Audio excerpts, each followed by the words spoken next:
Principes y profesor asociado de la Universidad Rovira y Virgili, y soy el coordinador de los trabajos que se llevan a cabo en el yacimiento del Mirador. La cueva del Mirador pensamos que es una obertura a un gran sistema kárstico, sería una gran cavidad de entrada, similar a lo que en Cueva Mayor sería Portalón, y que daría acceso a un sistema de galerías, que en el caso de Cueva Mayor son galerías que quedaron abiertas y a las cuales se puede acceder para llegar por encima de los huesos, a la galería de las estatuas, pero en el caso de Mirador quedarían cerradas probablemente durante el Paleolítico Superior o inicios del Holoceno durante el Neolítico Antiguo.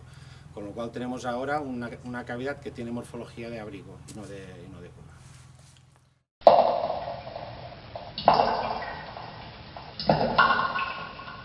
Pues en el Mirador se empezó la excavación en el año 99.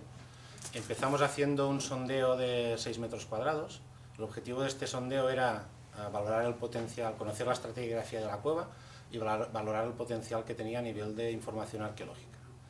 ¿Qué nos encontramos? Pues primero nos encontramos en este sondeo 2 metros de sedimentos de la Edad del Bronce, concretamente del Bronce Medio, que se correspondían con un uso de la cueva como cueva redil. Tras estos 2 metros de Bronce Medio nos apareció un pequeño nivelito estéril desde el punto de vista arqueológico que se correspondería con el periodo del Calcolítico al Bronce inicial, en el cual creíamos que la cueva no tenía ocupación, porque aquí no apareció nada.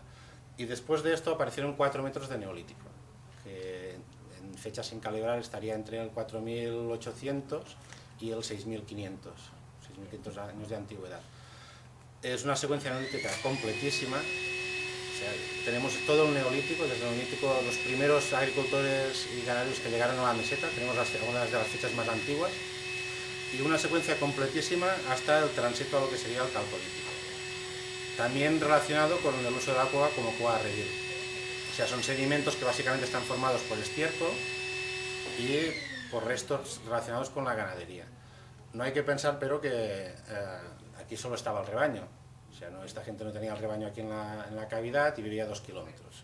Vivían en la misma cavidad. Lo que en el sondeo pillamos, cogimos el lugar donde estaba el rebaño, por lo tanto tenemos este tipo de sedimentos. Pero sabemos que había un hábitat en la misma cueva, ya sea en el exterior o en otra parte, porque también aparecen numerosos elementos relacionados con actividades domésticas.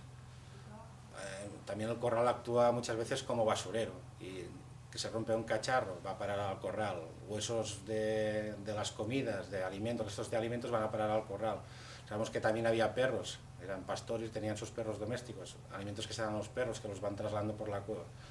Entonces, la ocupación no varía durante el Neolítico y el Bronce en este sentido. Después,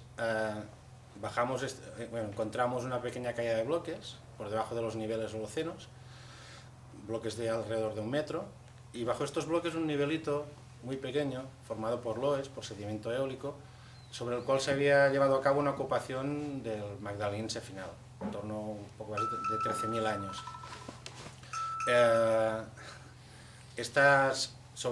Bajo este pequeño nivel del Magdaleniense aparecieron más bloques, una gran caída de bloques, una enorme caída de bloques, de más de 12 metros de potencia, y de bloques enormes, que se corresponderían con la caída de una buena parte de lo que sería la bóveda de la cueva, que, como he comentado antes, originariamente era una cueva prácticamente cerrada y se cayó parte de la bóveda y actualmente tiene morfología de abrigo.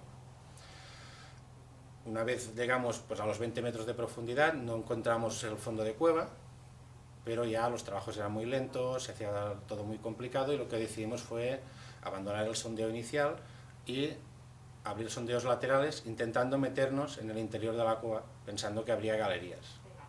Y eso es lo que estamos haciendo a día de hoy. En uno de los sondeos, el sondeo del sector 100, que está, digamos, al oeste de la cueva, aparecen sedimentos muy similares a los que aparecieron en el primer sondeo, o sea, relacionados con el uso de la cueva como cueva redil, pero también nos aparecieron tumbas. Pensad que lo que en el sondeo central, ese pequeño nivelito de sedimentación natural sin evidencias arqueológicas que se correspondería con el Calcolítico, el Bronce inicial, que pensábamos que la cueva no estaba ocupada, pues nos equivocábamos. La cueva se utilizaba, pero no se utilizaba como cueva redil, sino que era una cueva sepulcral. esta cueva se utilizó durante el Calcolítico del Bronce Inicial como una necrópolis.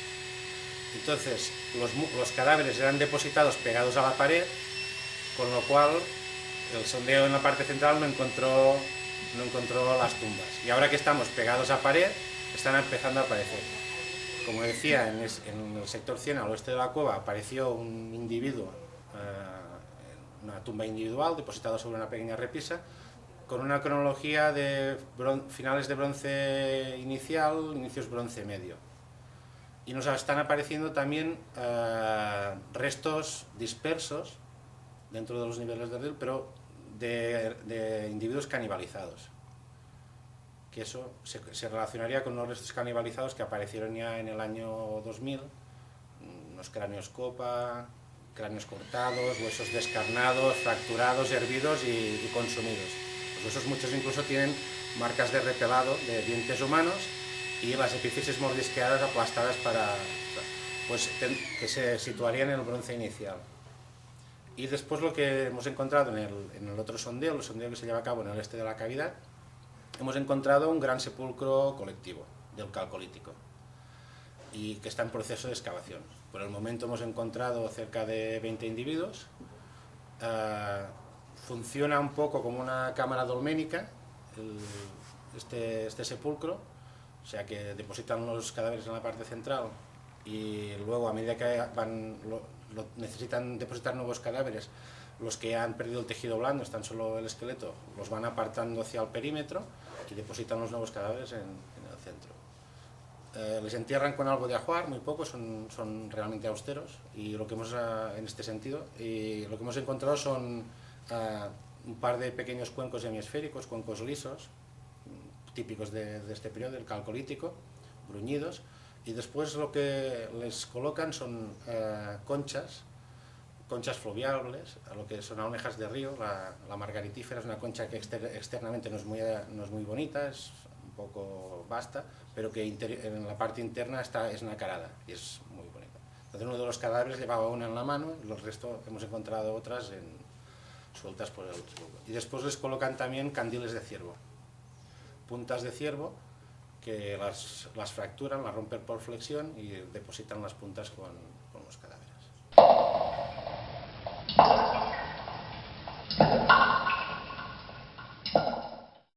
Bien, en la campaña del 2000 aparecieron una serie de restos humanos canibalizados, depositados en un pequeño agujero.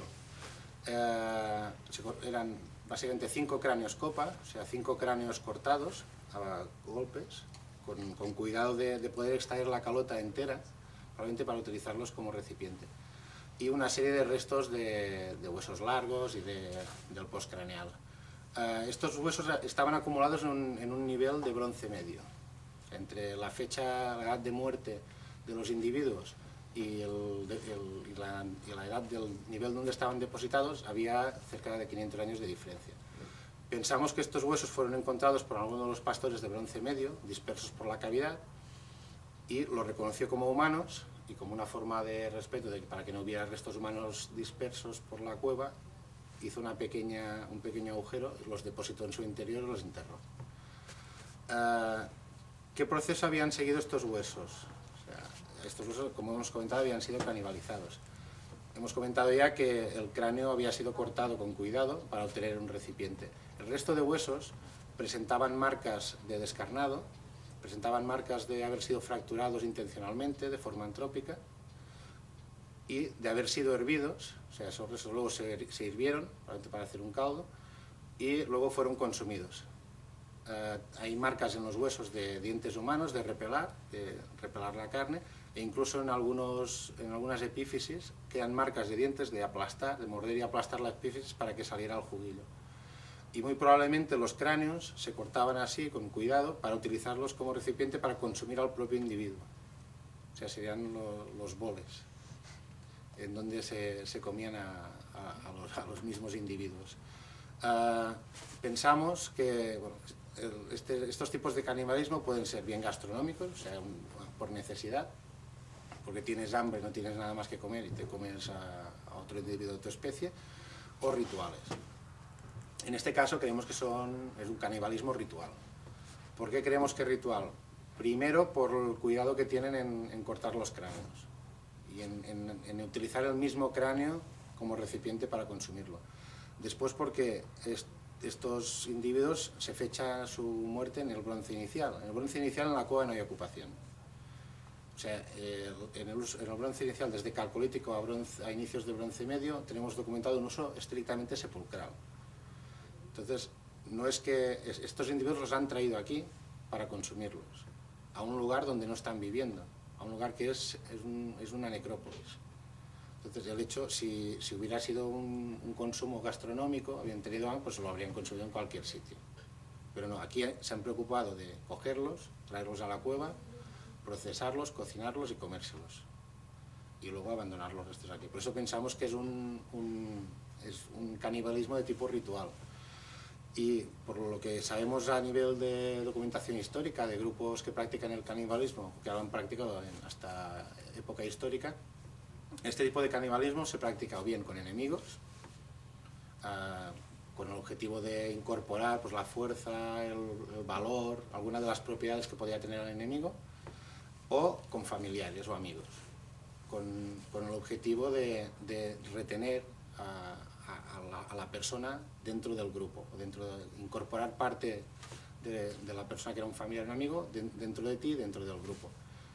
Esto puede parecer un hecho, una práctica muy lejana a nuestras costumbres o totalmente ajena, pero hay que pensar que en la religión cristiana la Eucaristía no es otra cosa que una forma de canibalismo simbólico. O sea, en la Eucaristía lo que se está consumiendo es la carne y la sangre de Cristo, con el objetivo de incorporar a Cristo dentro de ti. Pues es exactamente lo mismo que hacían nuestros grupos. Lo que pasa es que en el cristianismo se hace de forma simbólica y en ese momento se hacía de forma literal. O sea, se comían al individuo.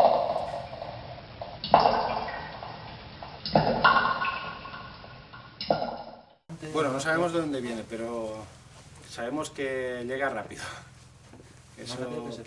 Sí, que no hay tanta diferencia entre la colonización de la costa y el interior.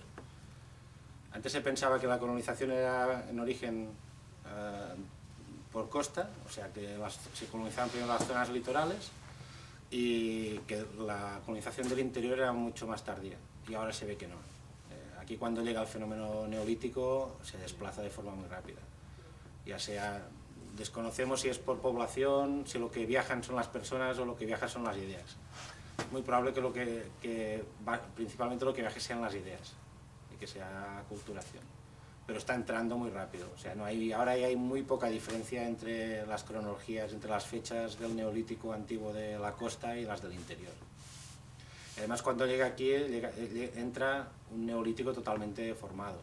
O sea, no es que sea una colonización, una aculturación de esas que primero llegan algunos objetos, pero los grupos de aquí continúan desarrollando teniendo su economía tradicional basada en la caza y la recolección, sino que cuando llega aquí llega todo el pack.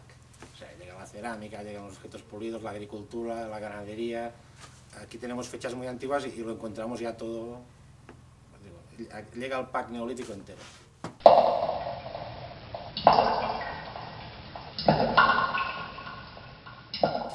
Bueno, sabéis que se está trabajando en Portalón, en Galería del Sílex actualmente no se trabaja, pero está trabajando en Portalón y en Mirador. Y sí que más o menos se intenta pues, establecer un poco de correlación con las ocupaciones. Son muy similares, muy similares. Parece ser que hay momentos en los que cuando hay más ocupación o más intensidad de ocupación en Portalón, hay menos en Mirador y al contrario. O sea que quizás serían yacimientos complementarios y a veces se tiende más a ocupar una cueva y en detrimento de la otra y al contrario. O sea, y luego allí también tienen documentados los episodios sepulcrales. Y los episodios sepulcrales en lo que sería Portalón coinciden bastante con lo que tenemos en Mirador. También tienen tumbas del Calcolítico, como aquí, y algunas de bronce. Lo que pasa en Portalón, estando en Cueva Mayor, hay que pensar que tendría relación con lo que sería Galería del Sílex. Sabéis que es un santuario de la Edad del Bronce, básicamente. Entonces, buena parte de lo que serían las ocupaciones, bueno, el uso sepulcral de la cavidad de la zona de Cueva Mayor se trasladaría hacia Galería del Sílex, dejando Portalón más para actividades relacionadas con la ganadería, con hábitat, con este tipo de cosas. Mientras que en Mirador, como en ese momento ya las galerías estarían tapadas, o sea, Mirador en ese momento ya es una cueva que no tiene recorrido prácticamente. En el momento en que se están llevando a cabo, tiene un uso sepulcral, se abandona totalmente el uso como cueva redil. Porque si no, es que estarías metiendo el rebaño y el rebaño estaría pasando por encima de las tumbas. O sea, no hay espacio suficiente como para separar las cosas, como pasa en Cueva Mayor. Porque además en Cueva Mayor hay que tener en cuenta que, aunque actualmente el acceso a Galería del Sílex se haga a través de Portalón, entras por Portalón y luego está en el Pequeña Gatera, originalmente la entrada de Galería del Sílex se situaba en el exterior por encima de la entrada actual de Portalón. O sea que eran dos accesos distintos, aunque actualmente de forma interna esté conectado. En origen, durante la Edad del Bronce, a Portalón se entraba por donde se entra actualmente y a Galería del Sílex se entraba por una boca actualmente cerrada situada en la parte superior. O sea, serían dos espacios diferentes que permitirían que hubiera un uso simultáneo de uno como zona sepulcral y del otro como zona de hábitat o redil.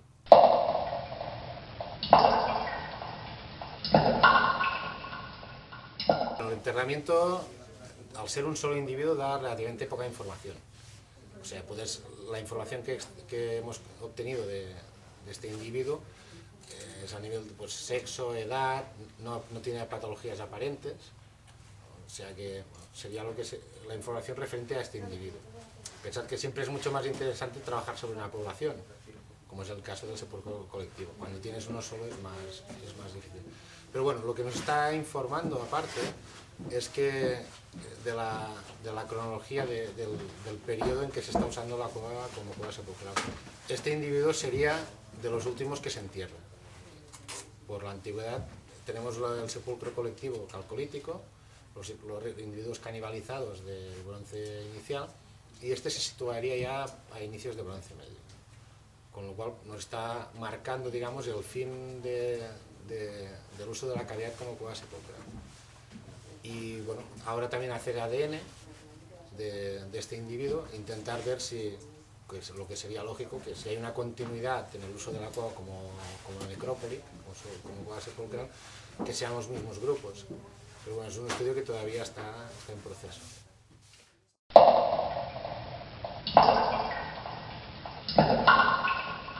Actualmente se están llevando a cabo estudios de ADN de los individuos que están apareciendo en el sepulcro colectivo. Estos estudios de ADN tienen como objetivo principal conocer en primera instancia las posibles relaciones de parentesco entre los individuos depositados en ese sepulcro. Nos interesa saber si forman parte de un grupo familiar, si son varias familias, con lo cual sería la tumba de una pequeña comunidad. Y bueno, para eso, como digo, estamos haciendo estudios de ADN. Además, una vez esté hecho el estudio de ADN de estos individuos, se podrán comparar con los individuos, por ejemplo, que aparecen en Cueva Mayor. Podemos saber si los grupos que ocupaban Mirador eran los mismos, tenían relaciones de parentesco con los que ocupaban Portalón, los que habían utilizado el Sílex o cualquier otra zona de estas del Holoceno de la Sierra. Actualmente se está haciendo el ADN mitocondrial, que es el que da información por línea materna. Pero, dada la preservación de los huesos, no se descarta que se puedan llevar a cabo estudios del ADN nuclear, con lo que podríamos caracterizar a nivel genético esta población. Pero eso es una posibilidad que ahora se está barajando, porque el grupo que está haciendo los estudios de ADN, que está liderado por la Loeza, piensa que están muy bien conservados y que sería factible. Pero de momento estamos haciendo un mitocondrio.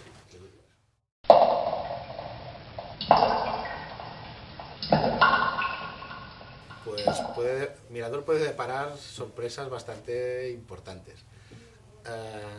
Cuando estábamos haciendo el sondeo, cuando se llegó al techo de los niveles pleistocenos, que es una gran caída de bloques, digamos que nosotros rompimos el tapón del Holoceno. El Holoceno era un sedimento fino que hacía la función de tapón. Entonces, cuando estábamos terminando de excavar el último nivel neolítico, se hundió una parte del suelo y se generó un agujero, por el cual empezó a salir aire a chorro. Porque los bloques de base no tienen sedimento entre ellos, son bloques sin matriz. Si se ha generado una corriente de aire, esto significa que esos bloques conectan con el interior de la cavidad y que en el interior de la cavidad hay galerías que no están colmatadas, no están rellenas de sedimento. Si estuvieran rellenas no se puede generar una corriente de aire. Entonces sabemos, indirectamente, que en Mirador tenemos galerías sin colmatar en el interior. Estas galerías probablemente se taparon, la boca se tapó durante el Paleolítico superior final o durante el periodo magdaleniense o quizás en el Neolítico antiguo, porque en los niveles pleistocenos, en el tránsito, digamos, pleistoceno-holoceno, tenemos restos de murciélagos de galerías profundas. O sea, eso también nos está indicando que en ese momento había galerías bastante profundas y esos murciélagos habitaban en la cavidad. A partir de ahí, esos restos de murciélagos desaparecen. Si desaparecen esos murciélagos es porque ya no hay galerías profundas. Si no hay galerías es porque se han tapado. Entonces, sabemos que podemos tener galerías tapadas desde el magdaleniense o desde el neolítico antiguo. Y como ya pasó en la misma Atapuerca, con el caso de Galería del Sílex, que es un santuario del bronce que se tapó la boca durante la Edad del Bronce, y cuando lo encontraron los miembros de Edelweiss en los años 70, encontraron la cueva tal como había quedado en la Edad del Bronce, con los cadáveres en el suelo, las ofrendas, los paneles con las pinturas y grabados. Pues bueno, como soñar es gratis, nosotros soñamos que Mirador tiene galerías que se taparon en un periodo antiguo y que si conseguimos acceder a ellas nos podemos encontrar otra galería del Sílex, una Garma o cualquier de estos yacimientos de referencia, un Chauvet, algún yacimiento de estos que han quedado sellados desde el momento de su uso y que te puede aparecer cualquier cosa.